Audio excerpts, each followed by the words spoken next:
সামাজিক যোগাযোগ মাধ্যমে 2 দিন ধরে একটি ভিডিও ব্যাপকভাবে ছড়িয়ে পড়েছে। সেখানে দেখা যায় একটি বিমানের ভেতরকার দৃশ্য। সেই ভিডিওতেই দেখা যায় অসুস্থতায় আক্রান্ত এক মুসলিম যুবককে বিমানের কেবিন ক্রুরা নিরাপদ স্থানে সরিয়ে নেওয়ার সময় তাকে চড় মারেন অন্য আসনে বসে থাকা আরেক যাত্রী। সেই ভিডিও সোশ্যাল মিডিয়ায় ছড়িয়ে পড়তেই তা নিয়ে শুরু হয়েছে তোলপাড়। নেটিজেনদের অনেকেই বলছেন মূলত মুসলিম হওয়ার কারণেই তাকে আঘাত করা হয়েছে। ঘটনাটা ঘটেছে 31শে জুলাই মুম্বাই থেকে কলকাতাগামী ইন্ডিগো এয়ারলাইন্সের 6C138 নম্বর বিমানে। আক্রান্ত হওয়া সেই যুবকের নাম হুসেন আহমেদ মজুমদার।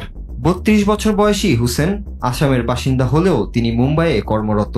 বিভিন্ন গণমাধ্যমে প্রকাশিত প্রতিবেদন থেকে জানা যায় বিমানে ওঠার পর হঠাৎ অসুস্থ হয়ে পড়েন হুসেন।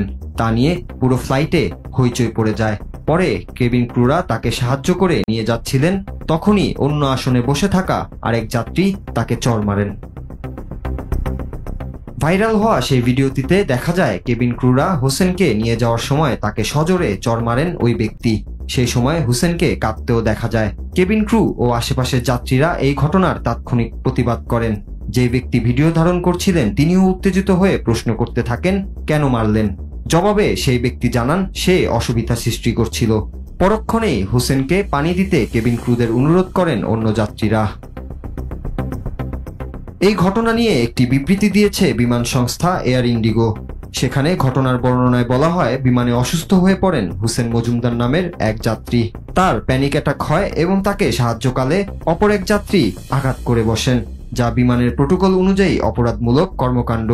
অসুস্থ যাত্রীকে বিমানের স্ট্যান্ডার্ড অপারেটিং পদ্ধতিতে সাহায্য দেওয়া হয়েছে এবং পরবর্তীতে অভিযুক্ত ব্যক্তিকে প্রোটোকল অনুসারে বিমানবন্দরের নিরাপত্তা বাহিনীর হাতে তুলে দেওয়া হয়েছে।